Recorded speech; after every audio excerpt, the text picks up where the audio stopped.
కనీసం ట్రాన్స్ఫార్మర్లు కావాలంటే ఒక 2-3 కరెంటు పోల్లు కూడా ఇవ్వలేని పరిస్థితుల్లో ఇవాళ మీ ప్రభుత్వం ఉన్నది అధ్యక్ష. మినిస్టర్ గారు అరే ఎటేటో పోయింది, ఇది 0 అవర్ కాదు కదా అన్న, 0 అవర్ కాదు, ఏదైనా కొంచెం అటు ఇటు మాట్లాడడానికి. అధ్యక్ష, సర్పంచ్ల పెండింగ్ బిల్లులకు సంబంధించి హరీష్ రావు గారు, అదేవిధంగా రాజేశ్వర రెడ్డి గారు, వెంకటరమణారెడ్డి గారు, కోవలక్ష్మి గారు, నాయన రాజేందర్ రెడ్డి గారు, కొత్త ప్రభాకర్ రెడ్డి గారు మాట్లాడడం జరిగింది సార్. వారు చెప్పినటువంటి వివిధ అంశాలను చూస్తే మేము వచ్చిన తర్వాత సర్పంచులు ఫిబ్రవరి నెలలో వాళ్ళ కాలం అయిపోయింది సార్. అప్పటి తర్వాత మళ్ళీ ఈ రాష్ట్ర ప్రభుత్వము కులగణన చేసి మరి మేమెంతో మాకంత రిజర్వేషన్ తీసుకురావాలనే ఉద్దేశంతో ఎలక్షన్స్ జరగకపోవడం మూలంగా కొద్దిగా గ్రామాలలో కొన్ని సమస్యలు అయితే ఉన్నమాట వాస్తవం. అయితే ఈ వచ్చినటువంటి పెండింగ్ బిల్లులన్నీ కూడా గత ప్రభుత్వం నుంచి బీఆర్ఎస్ ప్రభుత్వం మాకు వారసత్వంగా ఇచ్చినటువంటి పెండింగ్ బిల్లులు. అయితే ఇవి లాస్ట్ ఏదో 1-2 ఇయర్స్ నుంచి కాదు సార్, 2014 నుంచి కూడా ఇట్లనే వస్తూ వచ్చింది. పెండింగ్ బిల్స్ నా దగ్గర ఉన్నాయి, కావాలంటే వాళ్ళకి ఆ స్టేట్మెంట్స్ కూడా ఇవ్వడం జరుగుతుంది అధ్యక్ష. అదేవిధంగా అధ్యక్ష, వీరి హయాంలో ఇప్పుడు ఆర్థిక శాఖ మంత్రి గారు ఆ రోజు హరీష్ రావు గారే ఉన్నారు. వారు ఇంత బాధపడుతున్నారు. మీ చేతిలో ఉండి ఇట్లా ఒక సంతకం పెట్టించుంటే ఆ రోజు అన్నీ క్లియర్ అయ్యేటి. మేము వచ్చినాక సర్పంచ్లో లేరు, సర్పంచ్ల బిల్లులు మా దగ్గర పెండింగ్ లేవు.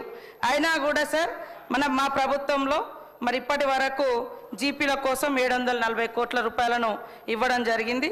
ఉపాధి హామీ కింద కూడా గతంలో జరిగినటువంటి పనులలో 450 కోట్లు రిలీజ్ చేసినాం. ఇంకా కొంత పెండింగ్ ఉన్నది వాస్తవం. కాకపోతే వీళ్ళ హయాంలో చేసిన వాళ్ళందరి దాదాపుగా ఎన్ఆర్ఈ చేసి మేము కూడా క్లియర్ చేయడం జరిగింది సార్.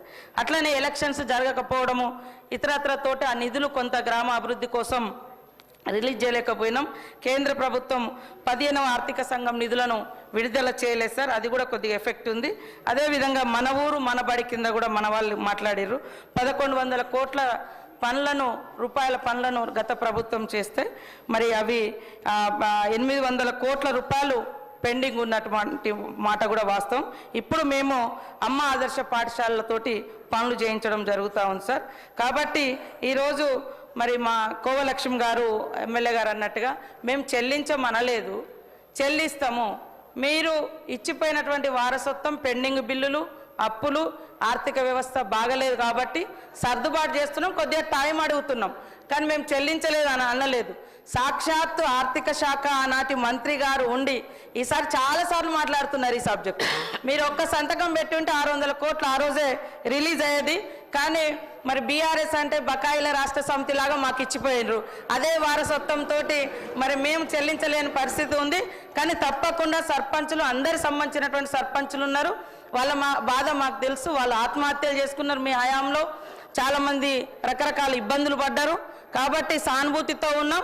సకాలంలో రిలీజ్ చేసేందుకు ఆర్థిక శాఖ మంత్రులను కూడా నేను వేదిక ద్వారా కూడా కోరుతా ఉన్నాం. మీ తరఫున కూడా నేను మాట్లాడుతూ ఉన్నాను. నమస్తే.